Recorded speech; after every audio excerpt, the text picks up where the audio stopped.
This video will contain complete and utter spoilers for the surprise final boss of Sunbreak. If you haven't beaten the game yet and you don't want to spoil the ending, I suggest you come back later. I'll still be here when you're done. G'day folks, happy whatever day it might be, and welcome to the fifth and final video in this little series of monster highlights. We've looked at each of the brand spanking new monsters in Sunbreak, Espinas included, and now it's time to finally round it out with the final boss of the entire expansion. As was foreseen, Malzeno was not the final baddie you go up against in Sunbreak. In fact, taking it down unleashes a whole new monster on the world. Hopefully all of those who want to avoid spoilers are gone, because today I want to talk about Geismagorm, Sunbreak's final challenge before the credits roll. With its colossal size and even more colossal attacks, Geismagorm makes quite an impression as the quote-unquote archdemon of the abyss. Today I want to talk about it after having fought only one to see just how much I missed and how my opinion might change as I grind it in the future.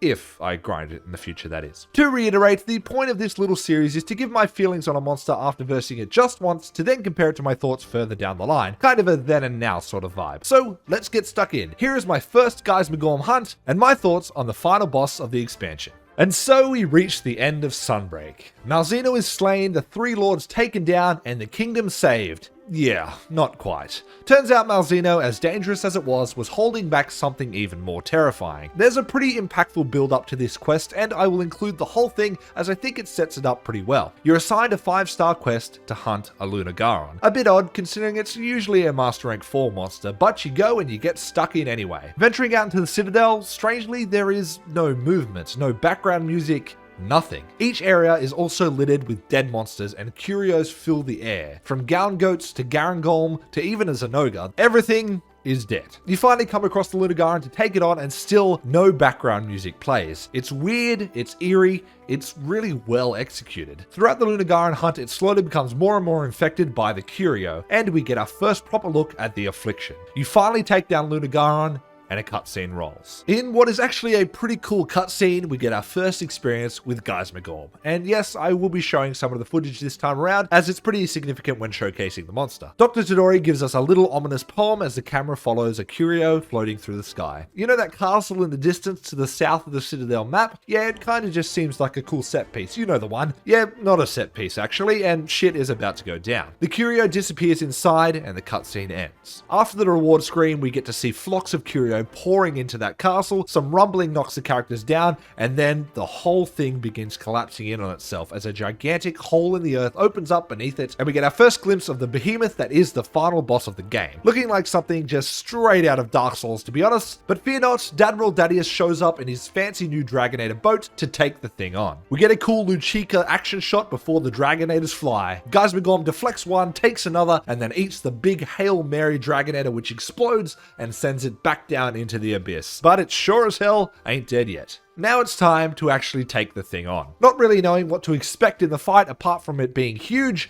I was pretty eager to get stuck in. The arena you fight it in is quite the sight to behold, and was actually reminiscent of delving deep into Wyvern's End, where you fight Nakarkos in Gen 4, but more castle and less bones. The fight starts off as your pretty standard colossal monster affair. Geismagorm is quite slow and lumbering, and I spent some time understanding hit zones and movements, and its attacks out the gate feature a lot of swings and bites at the hunter. That being said, it doesn't take very long for it to start ramping up, and we get the debut of its breath attacks. It does not mess around with the visuals and the impact of the fire it uses. If it is fire, I wasn't exactly sure what it was, and I get my first look at the unique mechanic that this fight includes. Dealing damage to Geismagorm causes bits of its body, specifically the red crystals, to start falling off. A little bit like Sharish Valda. At a certain threshold, it will reposition and utilize a big attack where it sucks in everything around it, including these crystals, which explode as it sucks them in, and it deals quite a bit of damage. The more crystals you break off before this move, the more damage you do back to it. Make sense? Cool. Pretty simple. The fight continues on, we get a cheeky little KO thanks to some Thunderblight and shoulder barges, and we get to see the projectile Dragonators raining down on Geismagorm before moving to the second phase. A blast from a giant Dragonator sends Geismagorm plummeting even further down the hole, and in case you thought it was a pushover before, it's here to remind you why it's called the Archdemon of the Abyss. The crystals on its body now burst with what looks like red bristles or hair, and blood fire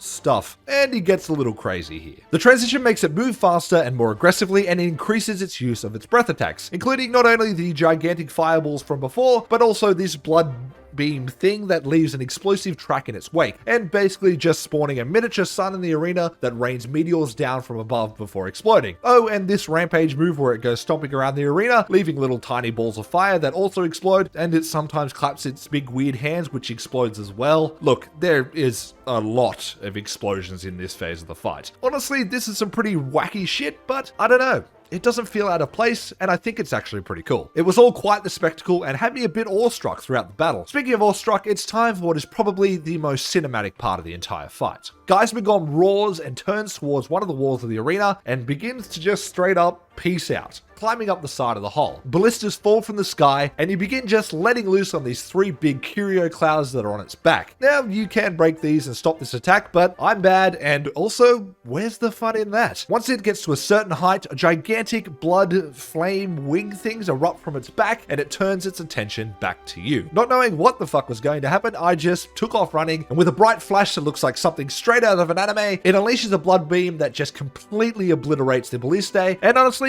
I'd be interested to see how this runs on a Switch, because the particle effects alone must just make its CPU explode. Geismagom then jumps back down into the arena and is ready to go another few rounds of punching you into the dirt with its big meaty arm wing things. I managed to break the right arm, which brings it down for a good amount of time for a welcome amount of damage, and then we get the left one as well, as it's about to do its big meteor attack, so that made things a little bit easier. Before transitioning to what I'm going to consider phase 3, where it's just always on fire and always very, very angry. It starts this phase with another wall climb, which I once again don't stop, and I would have technically carded if not for the endemic life that stops you getting one shot. I guess I must have hit some kind of threshold because it immediately turned back around and went for the wall climb again, but this is actually where Fiorang gets her anime moment. A brief cutscene plays and she flies into the air and just straight up dive bombs Geismagom for like 2,500 damage. It falls to the ground for like a super long time, and then we get to finish this off properly. I managed to cut the tail off, which I wasn't really expecting because I hadn't really focused it at all, and that little blue icon popped up, and everybody knows what that icon means. That's right.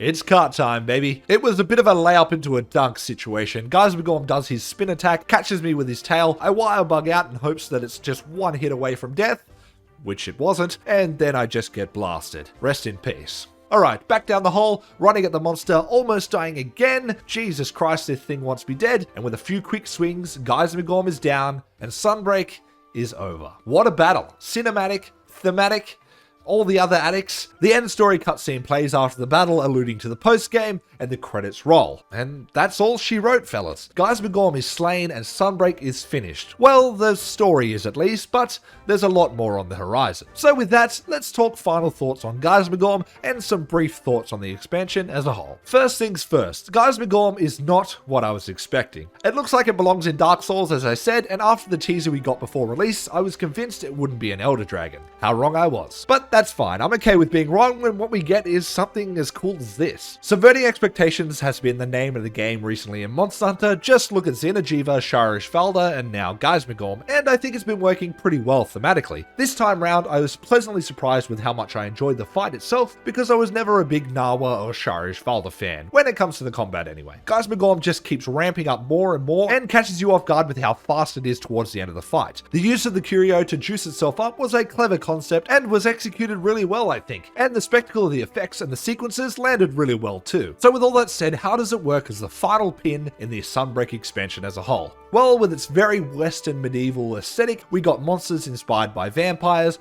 werewolves, and even Frankenstein's monster, so having a monster that is basically inspired by the devil itself, strengthened by the drained life force of everything around it, makes a whole lot of sense, I think. Its theming also fits really well with the relationship it has with Malzeno, given the link between the devil and Dracula, and just adds to the whole thing making sense. Overall, Geismagom gets a big thumbs up from me, and I really like it as the final boss of Sunbreak. It gives us a colossal monster fight to remember, and whilst I don't think it holds the same weight as, say, Dalamador or Fatalis do, I think it's pretty firmly cemented as a good final boss in the series as a whole. I personally like it a lot more than Old Mother Nawa and Base Rise 2, so that's a plus. To finish off, let's touch briefly on the ending of the story, though I will cover this more in depth in my review, which is coming soon, I swear. With Geismagom slain, the story closes out as the curio begin to die off, their host gone, and the threat eliminated. Sort of. You quickly find out that it's not really resolved as a single glowing curio flies off into the sky. You took down Malzeno and Geyser-Begorm, sure, two big threats taken care of, but those little flying leeches are far from gone, and they are basically what shapes the entirety of the post-game, which is a cool and interesting way to keep the player invested, and so far, I've been enjoying myself quite a lot with what comes afterwards. And so, that about wraps up this video, as well as the little series I did of the new monsters in Sunbreak. Yes, there is a variant here and there, a few new subspecies and small monsters, but the 5 I chose to highlight felt like the right amount and the main focus of the expansion as a whole, so I hope you enjoyed watching as much as I enjoyed making them. With these videos finally done, I can probably start working on putting together my review. The draft is already done, so it's well in motion, and I hope you look forward to it in the future. Sunbreak was a lot of fun, and the post-game is proving to keep me engaged just as much as the story did, so there will be plenty more content moving forward. Let me know what you thought of Geyser-Begorm in the comments down below, and look after yourself, folks. I'll catch you on the next one.